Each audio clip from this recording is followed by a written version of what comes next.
Good morning, everybody. Welcome to San Antonio Living. I'm Shelly Miles. The sports world has taught us that the fourth quarter of the game is critical. And the same is true about the fourth quarter of the year. Marcedes Fuller is here to help us finish the year strong, wrap it up, and wrap it up nicely. It's good to see you. Good to see you, Shelly. Oh, man. We were just talking about how stressed out we are. Yes. You included, right? Absolutely. Even the life coach gets stressed out. That's right.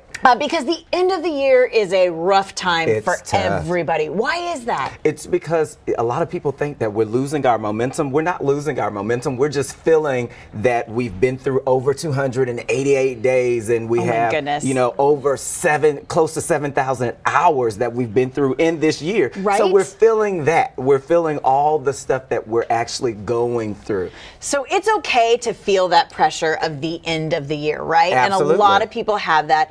It's very normal, like you mentioned, especially if you're working in a business world. When you get towards the end of the year, it's like pile. Absolutely. And the piles don't go away until you actually work through them. That's the biggest thing. That's what we have to do? You have to work through it. You can't just look at the piles and leave them there. Oh my gosh. All right. So let's talk about looking back at the goals that you set at the beginning of the year and accomplishing those. Absolutely. So we set these big goals that we, wanted to accomplish by the end of 2019. But what I tell people all the time, you have to break those goals into smaller goals, because if we just look at the mountain, it might be overwhelming. But if we look at the rocks and pebbles along the way, it makes it more manageable, more obtainable. And then you get to celebrate the smaller milestones that add up to the larger milestones that you're working toward. So what if someone's watching right now and they're like, ugh, okay, I set this goal for myself at the beginning of the year. I've done nothing about it. Is it too late for them? It's not too late. We have 77 days left in this year. That's a long time. That's a long time, and that's a lot of opportunity to actually do something. So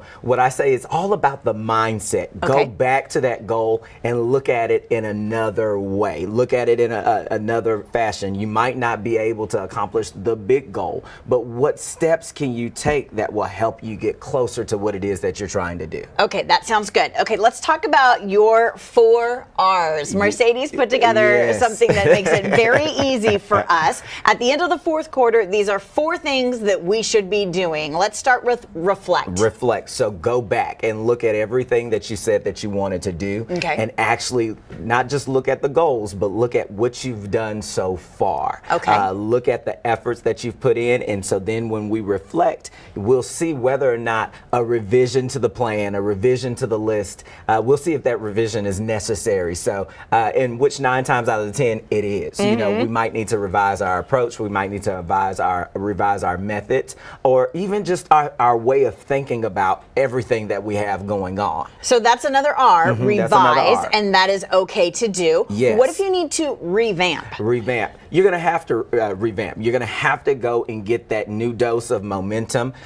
Just like in the sports world, we have to work out before the next game. We have to practice before the next game. But a lot of times what we use to practice, we use the information from previous games and previous seasons to inform what we need to work on. So you have to revamp and just go back out there with new energy, new momentum, and a new sense of joy to actually get to that place where you're trying to go. And if you're missing out on some of that joy, maybe you need a little reward, which is the 4th R. Reward yourself. Don't beat yourself up. You celebrate. What? I always do that. Listen, celebrate everything.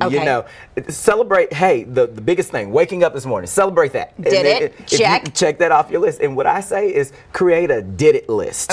Everything that you did in a day that you can say is an accomplishment, write it on your did it list, because when you look back at everything that you did, everything that you accomplished, it gives you a great sense of momentum to actually accomplish new things. So that will help you move forward with looking back and celebrating what you've done to this point. Okay, let's talk about taking that momentum and carrying it into 2020.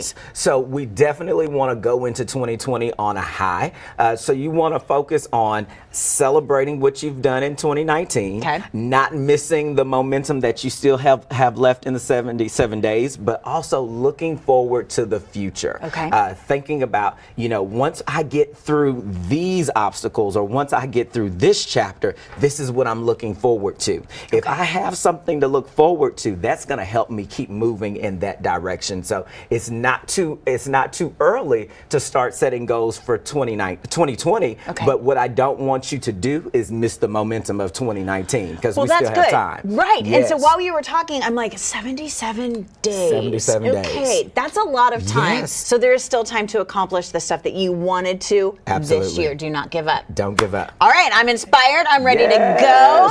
Thanks for the coaching. Guys, if you're looking for a little more help on finishing the year strong, check in with Marcedes. He is a life coach and motivational speaker. You can find him at 210-579-0546. You can go to marcedesfuller.com for more and follow him on social media at Marcedes Fuller.